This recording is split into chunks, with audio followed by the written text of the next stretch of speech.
This is The Hypothesis, the show where industry experts debate and discuss growth marketing approaches, digital advertising tactics, measurement plans, as well as creative and growth strategies. I'm Eric Sloan, VP of Data and Strategy at Thrive Digital. Hey, I'm Kurt Lowry. I'm a performance strategist here at Thrive. I'm your moderator, lay marketer, and asker of clarifying questions, Santana Blanchett. Welcome to the show, an exciting new guest. Today we are talking about ad targeting, and our hypothesis is that ad targeting is not very precise. Not at all. Spoiler alert, some of us have opinions about it. So We usually like to start off by setting the scene for our listeners and watchers. So what would you say is the current state of ad targeting? And we'll start with you, Kurt. I would say it's never been more capable than ever. I'd say there's more opportunities, there's more partners, there's more capabilities out there in the market right down to date. How good are they? It's up for debate. I think as we've gotten further in time, people try to be more technical and more tricky and try to be more smart with how they're doing targeting. It's getting less and less precise. But, you see it with the rise of these algos with Facebook and with Meta, and Google, prioritizing PMAX and advantage shopping campaigns, for example. If you don't exclude your retargeting audiences, you're going to have great results. That is cannibalizing on the existing intent shown on your website. Like once you see those audiences excluded, you see significant reductions in your efficiency on those AI-driven algos.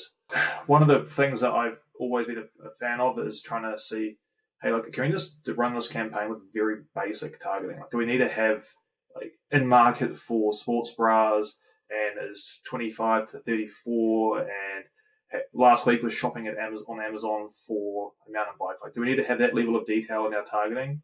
Probably not, because the amount of money you're paying for that audience data is probably causing a greater inefficiency than just simply targeting females 25 to 34. Sometimes the audience cost can be two times, three times the cost of the actual media itself to serve that ad to that person. So I'm a big fan of keeping it simple. As soon as you add in that complexity, you're just creating complexity for complexity's sake and trying to make it look smart to potential clients. Keep it simple is my core rule there. Right. Before we get too into what we should be doing, I would love to hear about where we're at now. So Eric, can you talk us through how you think marketers are currently thinking about ad targeting and how they currently are using it? Less of where we are going and more of where do you think we are right now as an industry? Not necessarily us, but around. I actually just had a quick question for what Kurt just mentioned, and then maybe we can swing back to that. But when it comes to simplicity, I'm curious about whether or not that simplicity is there for the sake of trying to reach a broader audience, or whether it's for the sake of performance, or how are you sort of thinking about the meaning behind that simplicity? I think it's both, purely because those audiences or the targeting or the contextual targeting, whatever targeting you're using, it's only based on people that is tracked doing that, showing an intent. Like you're looking at an intent audience in market for a car, right? Only based on those signals, but there's thousands of people online who probably haven't even made an online digital action to show that they're interested in the car. They could be on a different device that's not being tracked by that audience targeting vendor. The cost of that data is more expensive potentially than the cost of that low cost broader reach. So you may, if you're targeting 10,000 people in the broad audience strategy, you may only be reaching 1,000 people who are actually in market for that product. Sometimes it's more efficient to do that and to target 2,000 people or 1,000 people via an audience vendor who's charging you $3 on your audience cost. And media probably costs $3 too, so you're paying twice as much. It can be at times more efficient to just go broad there. Exactly, yeah. And this ties back to Santana, your question, because I think the dream of digital advertising and digital marketing was to reach the right person at the right time with the right message and to sort of get as close to that ideal as possible. Of course, it's completely not possible to do that in 100% of cases. And there's, I guess, inherent inefficiency that comes from the process of ad targeting itself. But if we take a step back and just sort of define for a moment what ad targeting is in the context of what we're doing, it's the set of tools that allows us to try to get as close to that ideal as possible of trying to reach the right person at the right time with the right message. And so we're always trying to match that messaging with the right customer. What are the tools that we can actually use in order to reach that customer with that right message, and try to get the timing right, which is almost the most difficult part. Advertising historically, of course, has been like kind of a spray and pray type approach. You reach as many people as possible. I mean, you think about a billboard or something like that. There's, we don't typically think of it this way, but there's built-in inefficiencies there because there's going to be a ton of people that don't see it, or there's going to be a ton of people that do see it and don't care, or they're not going to be in your target market, etc. Digital marketing is the same way. And so, Kurt, when you're talking about like this kind of broad approach to marketing, I think that marketers can get hung up on the fact that conversion rates are lower for that, or something along those lines. But that's just built-in inefficiency with reaching a broad audience, right? Yeah, I mean, my definition of it is sort of the set of tools that we use to try to get as close to that ideal as possible, because we're never going to completely get there. And, some of the tools have gotten better. Some of them, I think, have gotten worse over the years. But that's kind of how I define the space right now. It's interesting. We must be doing an okay job, because I think every marketer has had this experience where you go to a party or an event, a mixed company, it's not just marketers. And invariably someone asks what you do and you tell them, and they want to know if their phone is listening to them because they get these very targeted ads. And we have to explain to them how it doesn't work that way and how we don't do that. And that's not true. It's just coincidence. We must be getting targeting right sometimes, because this happens a lot, this conversation. Or maybe I'm going to bad parties. I have that all the time, and I personally abide to the belief that these ads are being served to you regardless of, because you're talking about it or thinking about it recently. You're more likely to pay attention to an ad about that topic. Yeah. Think about all the ads you get exposed to, but don't remember or don't recall seeing. Like, I guarantee you, probably 70% of the ads that you're exposed to on a daily basis, you're not even taking it in, because A, you're not think it's like somewhat relevant to you. B, it could be relevant to you, but you're not having thought about it in a few weeks. Or C, is just like a very poor place which no one's going to see anyway. So I think that the listening thing, it possibly is an element of it somewhere. If you look at the T's and C's, I'm sure some platforms and whatever you're using has it. But it's too much data. Yeah, more often than not, it's because you've been thinking about this topic recently, or this product or whatever recently. Bader Meinhof. I just get people getting upset at me at parties for banner ads, as if I'm like personally responsible for every bad website that is covered in banner ads. That's it. That's the end of the episode. Our takeaway here is that all of us need to corner a dentist at a house party and yell at them about teeth. Yeah, exactly. Like lawyers at parties too, right? Except they invoice you afterwards.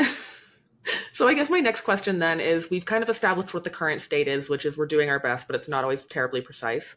How do we think that marketers should be handling their targeting? What do we think we should be moving towards? We've heard Kurt say simplification. Maybe let's elaborate on that. Can we talk for a moment actually about what marketers are using right now that's quite prevalent? So like, we've defined ad targeting, and we've sort of talked about like the available options and that type of thing.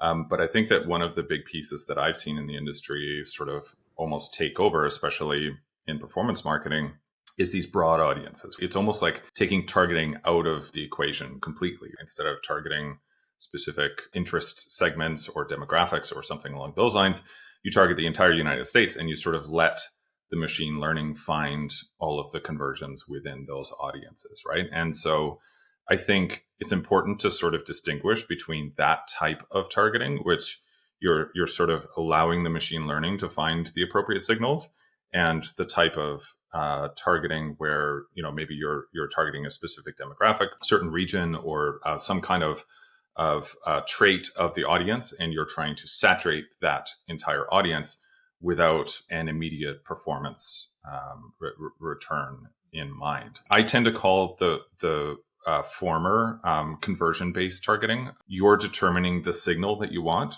Let's say it's e-commerce sales, or whether it's lead gen or something along those lines. You're determining the signal, and you're letting the machine sort of do all of the targeting. And so that's conversion-based targeting, and we do that in a lot of different spaces. And then the opposite would, of course, be audience-based targeting, or even messaging-based targeting. Like if you're optimizing around, say, click-through rate or something along those lines, you're finding people who are engaging with that particular message. But there is an in-between where marketers will optimize towards something like a product page view on an e-commerce website or something along those lines. and you're reaching a broader audience than the people that would actually make a purchase. But the targeting, I don't think we necessarily look at those types of campaigns through an accurate lens. We say, hey, we're targeting this particular interest group or something like that. But by optimizing towards a product page view, you're essentially getting just a subset, a sort of sub audience of the interest targeting. I think that's where things get muddy is, marketers will look at the targeting, the broad targeting. Hey, we're targeting people who are interested in X, Y, and Z, but you're actually not. You're letting the machine sort of determine the sub audience based off of people who are more likely to, say, go to the product page. And so it does start to get a little bit more complex as you start to try to understand those nuances. That's the kind of landscape of ad targeting today. And I think that what marketers are doing a lot of right now is that conversion-based targeting, and certainly less of that kind of audience-based targeting, at least at the bottom of the funnel. Would you agree with that, Kurt? I would agree with that, and it's full of its own pitfalls too, particularly the conversion-based targeting. I've seen, in my experience, looking at campaigns that are using smart bidding or conversion-based optimization for where to serve ads to.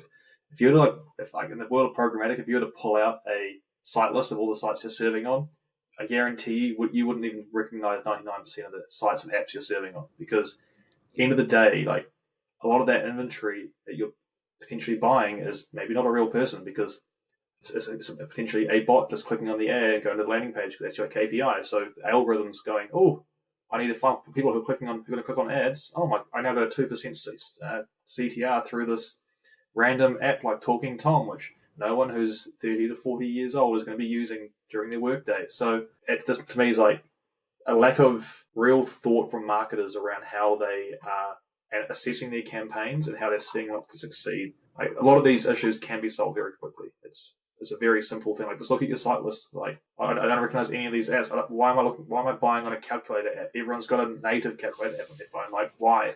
Simple things like that, and that's probably one of the biggest problems right now with ad targeting is the over-reliance upon automated bidding solutions. Yeah, which just wastes your investment. Yeah, for sure. And I think that ties back to your question, Santana, about hey, what should marketers actually be doing? And I think that there's a place for that conversion-based targeting where you're passing a signal to the platforms. Certainly at the bottom of funnel, there's a place for that. I think that the place that I would like to see marketers be more careful is that mid-funnel sort of prospecting area where you set up a meta campaign and you're optimizing towards some upper funnel conversion event, or even landing page views, or 2 or more page views on the website. You have to be really careful with that, because what is the signal that you're trying to give? You're kind of giving the signal that, hey, we want people to click. Well, click-through rate doesn't necessarily correlate with business performance, right? And so just getting a whole bunch of people to click might mean that you get a bunch of misclickers, or people that click on everything, or people who are interested in the ad creative but not actually interested in having any kind of consumer relationship with the organization. All of these things sort of get a little bit muddier, right? And so we sort of make the assumption that, hey, if someone's clicking, they must have some interest in this product. But that's a big leap for me, and I don't think that that's an assumption that we necessarily should be following. So yeah, I think that we as an industry need to be more careful with how we use that conversion-based targeting, and actually, have a blend of audience-based targeting or creative-based targeting and conversion-based targeting, especially in that middle of funnel. Yeah, one thing with the middle of funnel piece too is that a lot of those signals are coming from other advertisers advertising, right? And they got the Metapixel placed on the website. Facebook knows they go to that, they like that product, right? But how do we know that Meta is not excluding that person after they made a purchase? Maybe they're going to buy a car. They're almost certainly not. Yeah. So how large is that audience actually? In reality, how many people who are in market for your product haven't already made a purchase and are no longer in market? There's no visibility into that. We get told that, hey, they're excluded automatically, but how does Meta know that? So you see this quite poorly, but we see with Google as well. With search, someone search for something, they're in market. But it could be in market for toilet paper, which you can just buy on Amazon. They go on to Amazon and bought it. Google doesn't know they bought it. And suddenly you're wasting all your money on this audience with display because you're targeting an in-market for toilet paper audience. I don't think there's actually one exists, but it's an example of that. Something we talk about a lot here internally, which I think is I would like us to touch on here, is our feelings on exclusion lists. Because I think we're talking about how marketers should be handling their targeting, and I think that's something that we rely on, if I'm not mistaken. Can we talk a little bit about that, Kurt, maybe? In the world of programmatic, I think the use of exclusion lists is actually wrong. You should be using inclusion lists. Hundreds of thousands of websites you can advertise on. 90% of them are a waste of time. 90% of them aren't legitimate or they're made for advertising websites.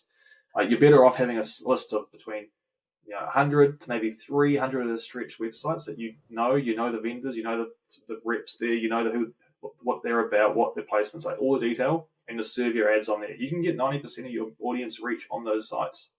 So you're better off doing that than trusting a programmatic platform to go wide and far on 20,000, 40,000 sites. I've seen that before happen I've done it actually personally where I've run it with only using exclusion lists. End of the day, your top 10 sites, sometimes there'll be 5 of them you've never heard of before and they've only been around for 3 days. It's like you're better off using an inclusion list and going with partners and publishers that you know and have a strong reputation, their audience. They're also more likely to have better audience signals too. And half the time you can also set up like direct negotiations with them around, hey, look, I want these deals set up with your own audience targeting overlay that you know your customer better than the platform does or your viewer. So a lot of the time, I would always advocate for inclusion lists. The only time I'd use an exclusion list potentially is for like keyword exclusions for negative brand safe content. I'd use exclusion lists on, I always exclude audience networks from all of my other friends at Meta and Google. Yeah, I have big problems with the Google video partner network on Google, for example, video for action. Apparently, there was the whole case last year where Google was mislabeling the inventory. And it's been publicly, they've admitted to doing that and said it was some bad actors. But honestly, who's actually watching the Watchmen in this case? Seemed to be Google, but they're not doing their job. And I just lost all of my credits for the coming quarter. We just want to clarify that Kurt does not necessarily represent the views of the agency at large. Google, we still love you. What's interesting, though, as well about like inclusions and exclusions, going back to what we were saying about like conversion-based targeting and all of that, if you sort of hand over the keys to an algorithm to find the signals, you don't actually know what signals it's looking at. It's very purposeful, I think, in order to keep that all a black box and sort of that allows platforms to sell inventory that they wouldn't necessarily be able to sell, right? And so as long as you're bidding towards a particular efficiency ratio, so a return on ad spend or a cost per lead or something along those lines, when you allow the machine learning algorithm to sort of do all of the targeting, you're essentially allowing your ads to be shown in a lot of places that are completely irrelevant in order to sell some of that inventory. There's no guarantee that you're only getting in front of people who are showing those signals. In fact, I would say that there's a guarantee that you're getting in front of a lot of people who are not showing those signals based off of how inaccurate targeting can be sometimes. I once audited a potential client's account and saw that they were using smart bidding for conversion-based targeting using smart bidding. And I was going through all the apps and sites that put ads on, and there was one impression served on some inscrutable mobile app, and they paid $42,000 CPM for that one impression because the algo thought that this person was highly in market, was more likely to make a purchase. That's $42 for one impression. You don't even pay that much for a click. Like it was ridiculous. And this is what the algo is doing. And this is why if you're doing anything that's not retargeting, you should not be using conversion-based bidding or smart bidding. Sorry. Yeah. I always think about Anthony Bourdain's book, Kitchen Confessional. He had this great part where he talked about how you shouldn't trust the special of the day if it's fish, because it's never that the cook is or that the chef is particularly good at making fish. It's that they bought too much fish and now it's about to go bad and they really need to fire sale it. And when we talk about a lot of the automated bidding, I always think about that Bourdain story because it feels like Google really wants to sell us some bad fish sometimes with some of this smart bidding technology. I like that analogy. Yeah. So maximizing shareholder value, right? Absolutely. It also allows them to, and I'm not accusing them of anything here, but it allows them to change those ratios without any kind of transparency. If you are getting the return that you want out of your bottom of funnel channels, great. And I would say even like, especially, I don't want to get too far into incrementality or anything like that, but like always sort of pad your targets a little bit. If 3 to 1 is profitable, maybe target in an ad platform 3.5 to 1 or 4 to 1, depending on what you're running, etc., just to make sure that you are getting that business impact. But then leave that where it is, right? Let it run. Understand that there's going to be some inefficiencies to that. Yes, you are going to be spending, ridiculous CPCs or ridiculous CPMs on some of the traffic, but at the same time, that's kind of a cost of doing business when it comes to bottom of funnel and sort of like getting that efficiency that comes from machine learning based bidding. But then move on, right? And do something else as you move up the funnel and as you start to reach a broader audience. Don't try to force all of those campaigns through the same filter of driving conversions. Yeah, I 100% agree. So we've talked a lot up in the past, and I think that it comes up here as well, which is tracking is getting less accurate, targeting is getting a little bit less precise, privacy laws, et cetera, and so on and so forth. One lever that we've identified previously to combat this is having more targeted creative, right? Like letting people self-identify better. I know that none of us here are necessarily, ad creatives, but I would be curious to know, should ad creative change to compensate for lacking targeting? Or how should we be thinking about creative in response to this changing privacy environment? Creative is still the most important part of an advertising campaign, right? I mean, like we can talk all day long about optimizations and ad targeting and like all those kinds of things, but the most important thing is connecting the messaging that you have with your customers, with your target market, right? And so like if you have the wrong messaging, everything else is going to fail, right? And so that's the linchpin for all advertising campaigns. And so so yes, absolutely. Like I mean, the trend towards automated creative and all of this kind of stuff is a little bit concerning to me anyways, because at a certain point, do we end up in this place where all of the humanity is out of the advertising creative that we're presenting to the consumer base? And if that's the case, then maybe it drives a few extra points in conversions, but what is it doing to the brand long term, right? And there's going to be a trade-off there, right? And I think that smart marketing teams are going to think more deeply than ever about creative, because that's going to be a way of staying distinctive. And it's also going to be a way of continuing to drive long-term performance instead of sort of trading that for some short-term spikes.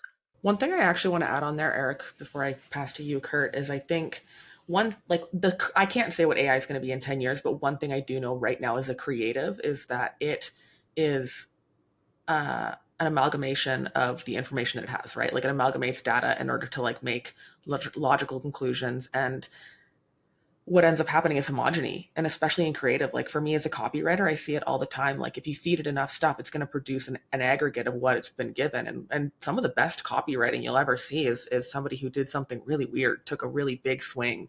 And that's kind of the antithesis of what AI is meant to do, right? It's meant to take what it knows and does best. And so to your point, I think like right now we got to keep a bit of the weird on the creative side, and that's not always the AI. Yes, there are some advantages though, right? I mean, you can try or you can test thousands of different combinations of copy and assets and all of these different things using AI, right? And so there's definite advantages to being able to run those types of tests rapidly, and et cetera, et cetera. And I don't think that we're too far off from having those types of tools where AI can make some basic tweaks, but again, it may drive some performance in the short term. But like what my question is always going to be like, hey, what is happening to the long term sort of relationship that you have with your market and with your consumer base? How can anyone QA thousands of different combinations, right? And so yeah, it's going to be messy. But at the same time, if you're a small company, then that allows you to compete with larger companies. With just pure volume. Totally. I think when you're producing creative, it's probably more targeted than the actual media targeting is. Yeah. You've worked off a brief of your target audience from all your research, and you've probably also done done testing with the creative to a survey panel, or whatever, for a creative testing lab, and to determine, hey, is this like 30-second TVC commercial actually going to drive the responses we want from our audience? And you've already got an idea of how if your campaign is going to work or not before you even launch it to market. Whereas with us, with targeting, hey, yeah, we kind of have an idea of the audience we should target based upon the brief, but until you put money behind it, you don't know what's going to do. Creative Right. is king. It's always going to be king for us, and in terms of what we do in the industry. And I do think AI is not going to solve that in the next 10 years. AI is just going to help to solve the low lift production issues potentially when you try to make many iterations of a banner or a Exactly. video on Meta with like different supers or different copy. That's what's going to help you with. And eventually, the role of those production people or the current production people is going to be QAing. But we may see a shift towards more QA people being hired into agencies than just creatives or account managers. Hopefully, account managers. Yeah. I totally agree with that. The sort of big idea, I can't really see that in any short period, anyways, being replaced entirely by AI. But that personalization, maybe, right? And so, like, you already have your campaign, and that aligns with the actual business strategy, etc. But then suddenly you can take that campaign and then turn that into personalization down to the user level potentially, right? And so there's certain advantages to that. I think there's certain trade-offs to it as well. I mean, if we look at the personalization attempts that have happened in the web space, so website space, there's been a lot of websites that have tried that type of hyper personalization to try to sort of tweak the headlines and tweak the entire website based off of someone's preferences, etc. I haven't seen a great example of it working really well outside of the e-com space, where the customization is really just, hey, you bought this, you may be interested in this, right? And so that type of personalization, for sure, like that can work and be really effective. But when it comes to actually personalizing the website to an individual, I haven't seen that work. That's what we're going to try with AI, almost certainly. There will be companies out there screaming that, hey, you can have an ad that is personalized to every single user based off of your campaign, and AI will tweak it and all that kind of stuff. I don't know how effective it'll be, but at the same time, I think that's the sort of space where AI will live. I think it'll be incredibly marginal. I believe too. Like if you're using AI to adjust the end user's experience on your website, and you're maybe monthly traffic is 10,000 people, and your marginal gain probably going to be like maybe 0.5% in terms of maybe sell through on that 10K. It's nothing. Someone who's worked in the smaller markets, you're trying to make percentage changes of 1-2% on a population of 5 million.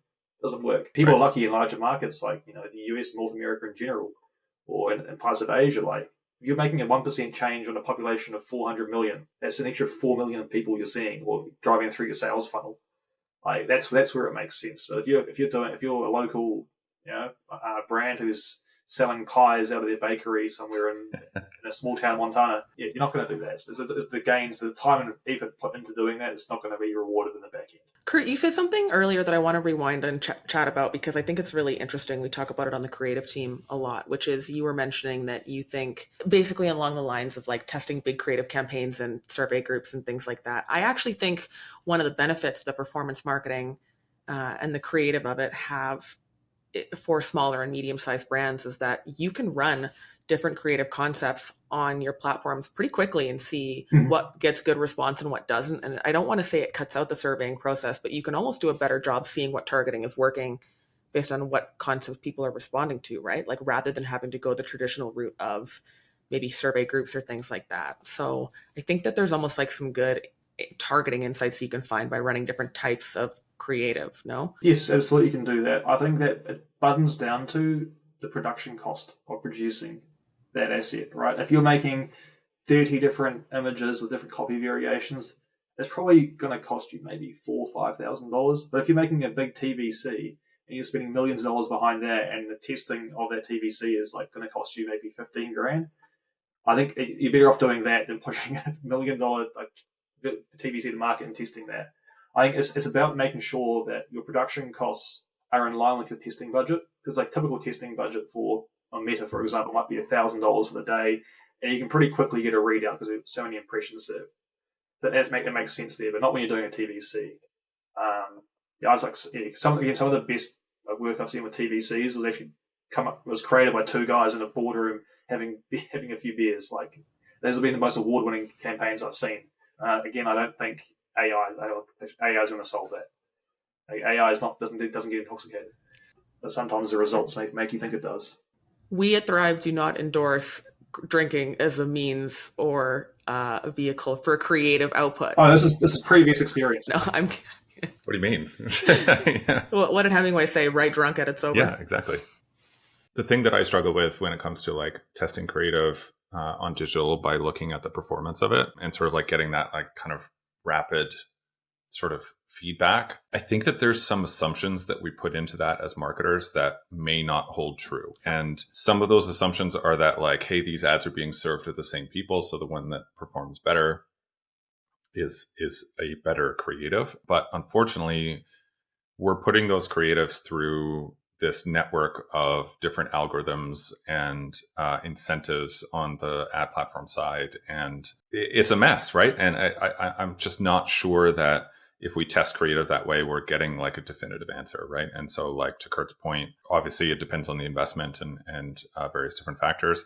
But at the end of the day, like, really understanding how it's connecting with your market by getting direct feedback from them is going to be superior to getting feedback just by like rapid testing in platform. We're kind of already here. So I would love to chat about measuring how well our targeting is working. Like is there a way to measure how well our ad targeting is working? Yeah, I'm curious about measuring the effectiveness of the targeting that we are doing. Yeah, I think it's really difficult. So it depends on what you define by sort of measuring the targeting or the effectiveness of targeting. I would say it as, are you reaching the intended person, and is the intended person actually, let's say in an example of an interest targeting, are they actually interested in that thing, right? And are they interested at the same level that you would assume they would be? Did they type in a Google search 18 months ago that aligned with that interest targeting? And is that what put them in that bucket? Or are they actively in market, as in they searched with, buying keywords yesterday, right? And so those are two very different things. And so when we target based off of interest targeting or intent targeting or something like that, where's the line there where someone falls out of that audience? And I think that from my understanding, it's really difficult to get that answer. And there's no ground truth there, aside from actually going out and surveying those people. There's no true understanding of like whether or not that targeting matches. The only thing that I can go on is like the research that I've seen about ad targeting, which is pretty dismal. And that research tends to rely less on things like interests and more on things that are like hard known facts like demographics and that type of thing. And it's really inaccurate. So that research is telling us that when we target based off of demographics or when we target based off of even geos, there's a lot of leakage across the network. The other thing that we've seen internally is when we run incrementality tests, we sort of get this ground truth of like the impact to the business. Well, we can run an incrementality test on, say, new versus existing users. And we can run a test where we exclude the entire customer base, right? So like we've uploaded the entire customer base and we've excluded them from our ad targeting. So presumably, and a lot of marketers would make this assumption, we're only targeting new customers. Well, it only moves the needle by a small amount, right? And yes, it shifts our ad performance towards new customers, but it's not like going from 50-50 new and existing customers to 95-5. It's more like going from 50-50 to say 60-40 or 65-35. So, we're shifting the needle there, but there's still a lot of inaccuracies to how ad platforms are actually reaching those people. Yeah, I think I have to agree with that. I just think, for me, I think technically it's very hard to measure the impact of our audience targeting, but at a strategic level, I think you can definitely do it at that level. When I say strategic, I mean like DMAs, age and gender demographics, like Eric just called out. I 100% agree with that. Mainly, you get 20% of your user base is going to be your heaviest users, responsible for about 40% of your revenue overall. So you're trying to hit the other 40% who are in market to buy your product, and then there's 40% who are never going to be in market for that time period. And that 40% is going to drive 60% of your revenue as well. So you may end up having a lot of wasted investment if you just keep going after the same audience there. You don't need to spend money. They're your heaviest users. Just dot them out, go all on these new users who are probably going to be very inefficient to get. And then you look back and say, oh yeah, we drove a 2 ROAS versus a 5 for our existing customers or something like that. And hey, that works. You don't need to try and drive ROAS efficiency at the same level as your existing audience, customer base. Again, things to put on our merch store mugs. All roads lead back to incrementality, right? And we often talk about here of just like data for the sake of data doesn't really help anybody. You kind of have to go into things with like a clear goal or hypothesis, and then an understanding of how you want to measure the success of that. And I have to imagine that maybe this is the same, right? Yeah, I think the other piece there is, though, don't take things at face value when you're saying, hey, we're excluding all of our existing customers. So this is now a new user acquisition campaign. And so like any of the conversions reported from this campaign are new user acquisitions. That's not true at all. And so don't take things at face value and assume that targeting is going to be accurate. When you're targeting a particular interest group or something like that, don't then take the insights from that and translate that over to your product or your customer service department or something like that, unless it's a really, really firm finding, or if you've validated it through surveys or something along those lines. But like, just don't take it at face value and say like, hey, we this one interest group is performing really well in digital advertising, so that must mean that's our market, right? It could slightly index higher or lower. You don't know precisely how that interest group is being created, and so because you don't know that, don't take insights from just the name that an ad platform gives it. Correlation is not causation. Well, that too, yeah. Tactics don't justify a strategic outcome. Right. Now, if your strategy works, the tactics aren't going to be the reason why it worked. The strategy worked because the strategy worked. Elaborate on that. So your strategy is what's defining what is the outcome of your media brief. Like it's the overarching strategy. Hey, we're focusing this year on going after males 30 to 54 years old because they're over-indexing for our current customer base. And we're probably only reaching maybe 10% of the global, with the overall population of males 30 to 54. Whereas tactics, we're going, okay, we're going to target males 30 to 54 on who watch ESPN between 5 to 6 p.m. at night because we know they're watching football, and we're only going to serve it on a CTV, and people who are in specific suburbs within a zip code or within a specific zip code. The creative we're going to serve is going to be it's going to have more red than green potentially, something like that.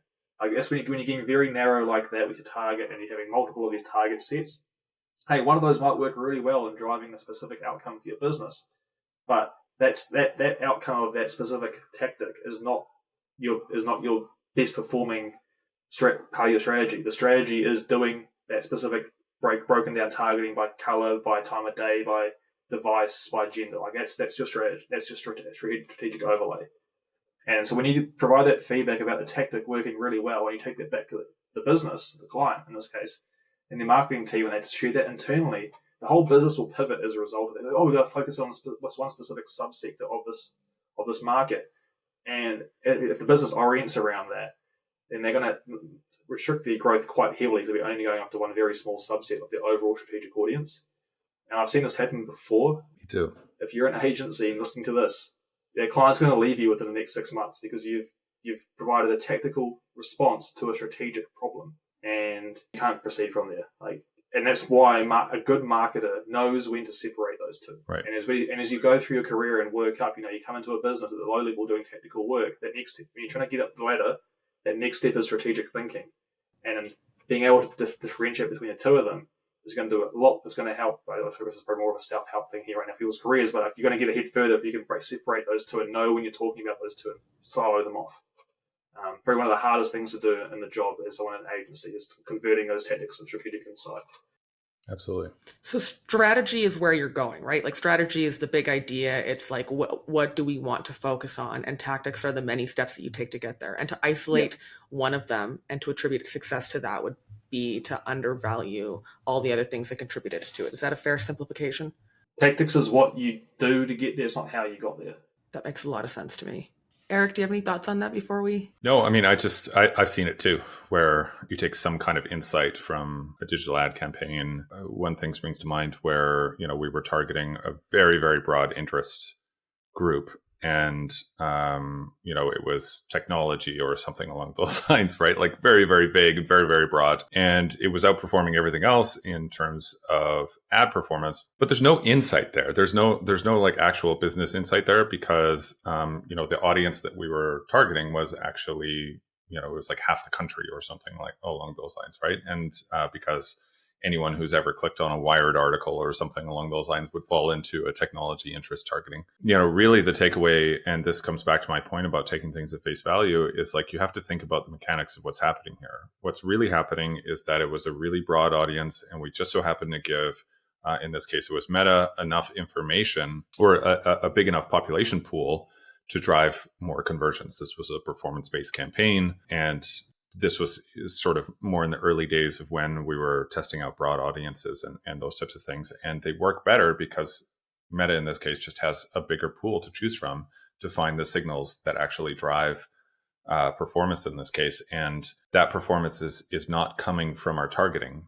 It's coming from the conversion-led targeting, right? And so we've given it a signal to find, and it's finding that signal within the pool. Interesting. And that ties back to what Kurt was saying in terms of like that's completely tactic driven. The strategy is more like our assumptions about how the market is going to respond to this type of creative, or like this is the messaging that we need to reach them with, and this is who we're trying to reach, and those types of things. So yeah, don't lose the forest for the trees.